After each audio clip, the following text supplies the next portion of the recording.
We have seen how a radio wave travels from a transmitter to a receiver as the electric field component of electromagnetic energy. We now need to look at how information, called intelligence, is superimposed onto the radio wave. When this is done, the radio wave is termed a carrier wave, and the intelligence is said to be modulated onto it. If the carrier wave were unmodulated, it would simply be a radio wave at a constant amplitude and frequency. This type of signal is ideal for direction-finding equipment such as the Automatic Direction Finder, ADF. Its waveform would look like this. If the carrier wave were transmitted at a frequency in the audible range, one would hear a continuous tone, like this. Radio signals are designated according to their characteristics.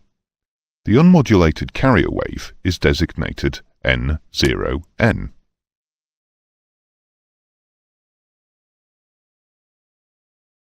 Let's examine these designators given to various types of modulation. Have a look at this table which explains the three-letter system. The first character defines the type of modulation. The second digit gives the nature of the signal, and the latter the type of information carried. For instance, the first N in N0N shows that the carrier is unmodulated. 0 means that there is no modulating signal, and the second N indicates that no information is transmitted. Now use the table to decode the designations which are listed here.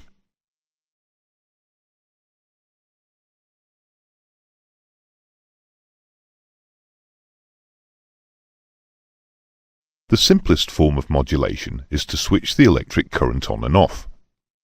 This is called keying. Morse messages can be sent in this way.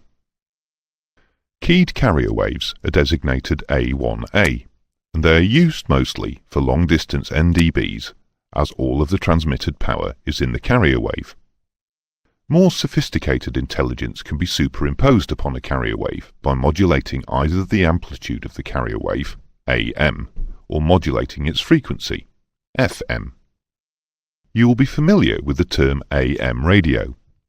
This means amplitude modulated radio and refers to the medium wave broadcast band 300 to 3000 kHz. If an electromagnetic wave in the radio frequency bands is mixed with a lower frequency wave, such as an audio frequency, the amplitude of the audio wave will modify the amplitude of the radio frequency. It does this by varying the strength of the transmitted radio current according to the pitch and loudness of the speech wave. The process of superimposing one sine wave upon another, such as an audio frequency on a radio frequency, is known as heterodyning. The process combines the two frequencies, leaving the radio frequency unchanged but producing new frequencies at the sum and the difference of the two frequencies. For example, an audio frequency of 3 kHz and a low power of 50 watts is used to amplitude modulate a radio frequency of 2182 kHz, which has a high power of 100 watts. The radio frequency remains unchanged, but the audio frequency is split into two sidebands. One sideband extends upwards from 2182.001 kHz to 2185 kHz, the upper sideband. The other, lower sideband extends downwards from 2181.99 kHz to 2179 kHz.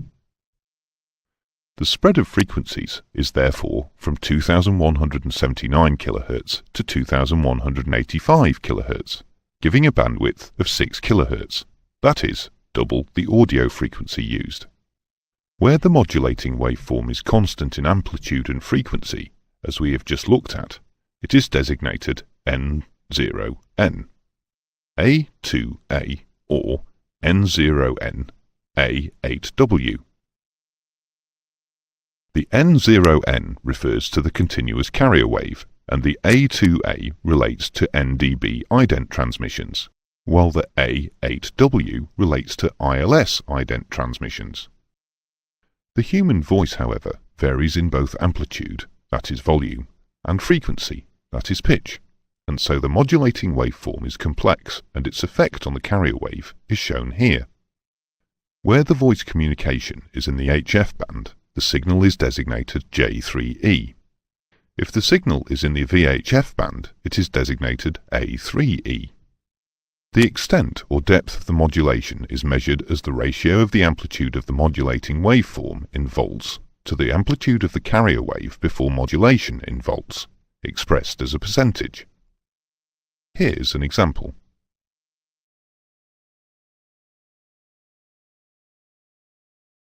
If we look again at the way the power of the audio wave and the power of the radio wave are distributed when they are mixed, we can see that the 50 watts of audio power is divided equally between the upper and the lower sideband.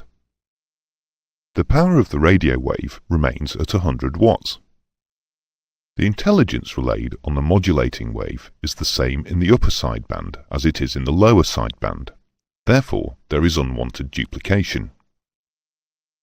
It would be more energy efficient if one of these two sidebands could be deleted so that the energy were completely saved or applied to obtaining a greater range. It is usually the lower sideband that is suppressed.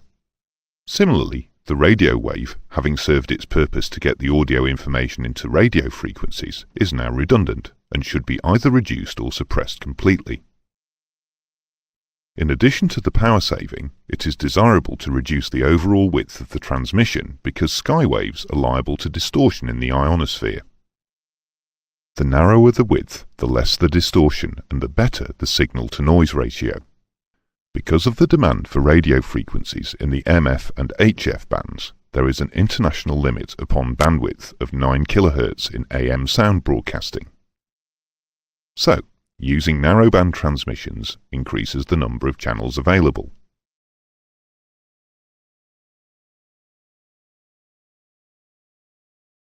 When pure frequency modulation, FM techniques, are employed, the amplitude of the carrier wave normally remains constant.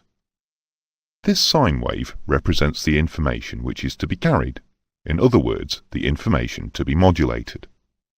This is achieved by making the frequency of the carrier wave vary in sympathy with the modulating waveform. So, the peak of the modulating waveform is represented by an increased frequency of the carrier wave. The lower peak of the modulating waveform is represented by a lower frequency of the carrier wave. The frequency of the modulating waveform is represented by the rate of change of the carrier wave frequency. So the greater the frequency of the audio signal, the more frequently is the radio frequency pattern repeated. What then are the relative advantages and disadvantages of the techniques of FM and AM? The advantages of FM are: FM transmitters are simpler than AM transmitters. The necessary modulating power is less than AM. FM reception is practically static-free. The disadvantages of FM are: FM receivers are more complex, a much wider bandwidth is required. The next one to look at is phase modulation. There are two cases. The first is where the input is an analog signal, and the second is where the input is digital. You will recall that the sinusoidal form of a radio wave can be represented by the movement of a point round a circle. Thus, the top of the wave is represented by 90 degrees on the circle, and so on. With analog phase modulation, the phase of the signal is modulated, that is, the rate or speed at which the point moves around the circle is changed. In our example, the modulated signal has now reached 180 degrees on the circle, whereas the unmodulated signal would still be at 90 degrees. To achieve this, it is necessary to change the frequency of the signal for a short time. For the modulated signal to reach the 180 degrees phase in the same time as the unmodulated wave reaches 90 degrees, it must go quicker, that is, its frequency increases. Digital phase modulation, also known as phase shift keying, uses binary numbers as the modulating signal, namely 00, 01, 10, 11. These represent a phase shift in the carrier signal. For example, 00 may represent no shift, 01 a 90 degrees shift, 10 may represent a 180 degrees shift, and 1-1 may represent a 270-degree shift. Among the advantages of phase modulation are superior noise and interference rejection and enhanced immunity to signal fading. It is used in microwave landing systems and GPS.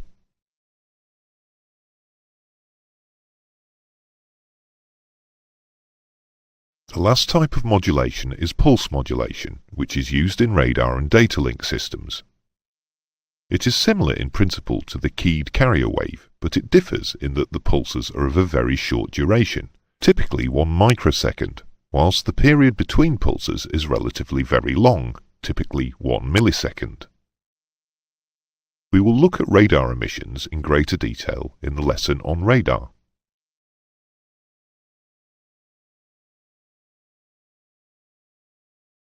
Let's summarize this lesson.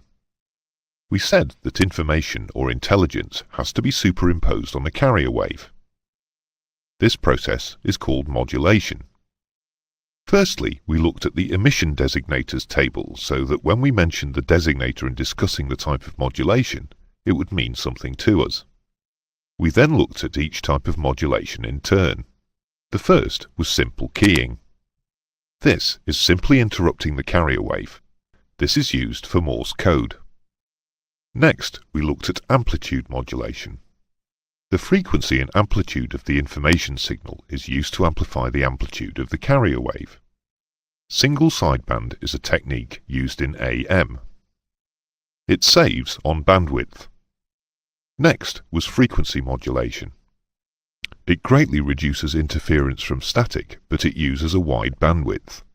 Phase modulation can be either analog or digital.